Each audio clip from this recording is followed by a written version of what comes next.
all the lessons that I have learned about living a good life from the various countries that I have lived in.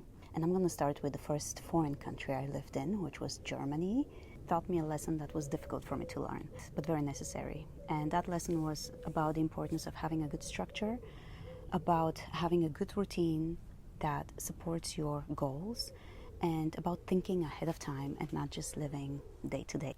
Germany taught me about the importance of managing and respecting my own time as well as the time of others, which is an incredibly useful lesson to learn. And I think in terms of living a good life, you have to have that respect of time. And then I moved to Italy, and when I lived in Italy, I learned a little bit of a different lesson.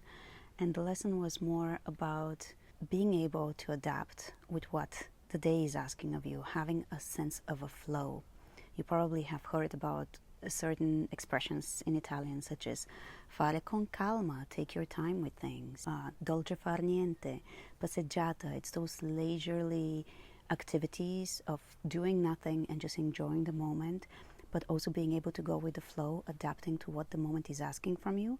And in many ways, I think the lessons about living well that I took from Italy balanced out the rigidity and inflexibility that sometimes can come when you are over structuring and over planning, and the two together were such a nice blend. And that is not always easy, knowing when you need to be structured and knowing when you need to go with the flow. It is something that I find we need to learn to practice in our daily life. Should I continue with the next stories, with the next country?